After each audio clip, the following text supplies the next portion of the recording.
Pump Up Playlist. Good morning, everyone. It is so great to be here with you all today, and I'm excited to share some of FIRE's story with you and one of our most effective community building strategies.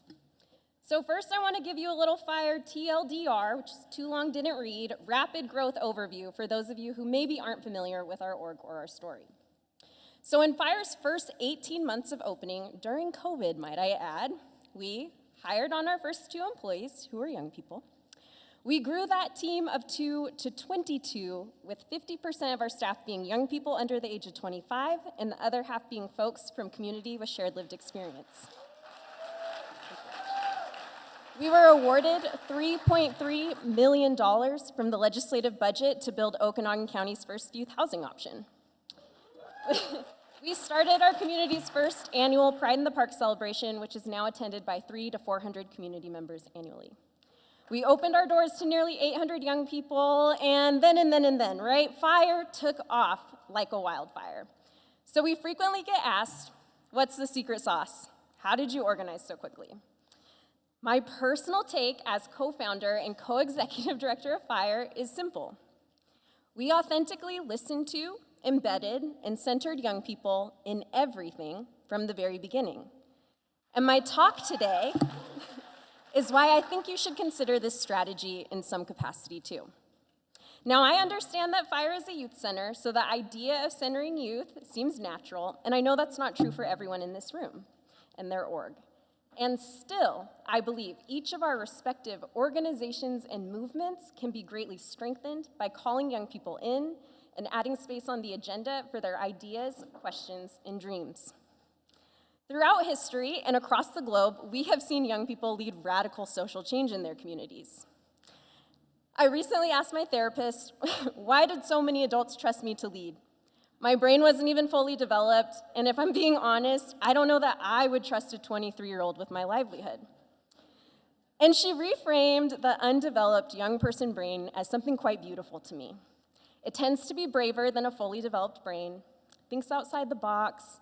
It's not clouded by precedent or status quo or even full logic yet. They dare to dream and then put that dream into motion, and that can inspire people or remind adults of the youthful spirit that lives inside themselves too. So, I was 23 when I co-founded and completely redesigned a 6,000 square foot dental office into a youth center. Now, did I know everything about remodeling and designing youth spaces? No. I had an extensive Pinterest board and youth who were eager to help. Did I understand the ins and outs on how to start and run a nonprofit? Absolutely not. I had 18 months at a white-led nonprofit under my belt, and I knew I needed to create something radically different and responsive for my community. Now, was I determined to build something incredible with young people in my community and boldly asserted over and over that I would rather die than not see FIRE happen? Yep. That's the one I'm gonna claim, and that is some young people, brain not fully developed power right there. I can't say yes to your logistical questions above, but I'm still willing to bet my life on making this happen.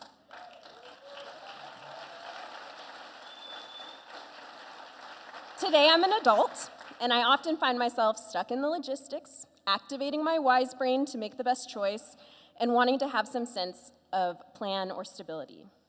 In fact, at 29, the idea of quitting my job, cold emailing grantors, and starting a nonprofit from the ground up sounds way scarier to me than it did at 23. And that's the point. No, young people do not know everything. Yes, there are gaps in skills and professional experience. And I'm here to tell you they are a fierce asset when centered. For all 6 years that FIRE has been open, our #1 referrers for new clients remain fellow youth. One of our largest and most fundable youth leadership programs is now fully ran by former young people of the program who are on our staff. Grantors have sought us out after hearing about our model or seeing one of our young people presenting at coalition meetings, and they're excited to give us money because they can see the direct impact through youth advocacy. Young people are the secret sauce. Now, Fire has not publicly made the announcement yet, but I would like to share with you all today that I've actually been on a health sabbatical for the past 6 months, and this is my last month being on Fire's team and speaking on their behalf. And I feel so honored to receive this invitation to share with you all today because I've spent most of my sabbatical reflecting on what the fuck just happened over the past 6 years. Right? I'm no longer a kid. My brain is developed. My body is protesting my evident self-neglect, and I'm sitting here surrounded by something amazing, something that I can now see as my young person's brain's wildest dream. So today I use myself as an example because it's the story I know best. But I will remind you, I was not the first young person to say Okanagan County needs a youth center. But perhaps I was the first young person who said it and was met with enthusiastic support, agreement, and offers to help make it happen.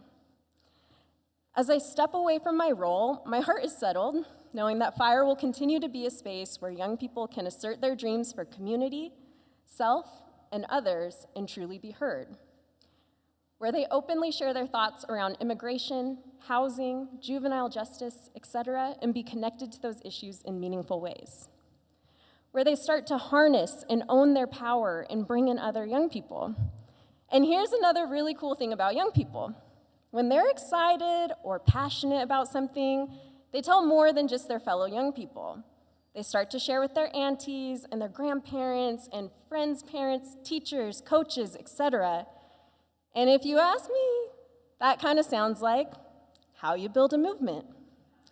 So I would invite you all to consider how you can meaningfully involve, embed, and empower young people in your community to join us in our movements. And next time a young person is throwing out ideas about systems or social change, I want to encourage you to be curious, even if it sounds a little ludicrous at first.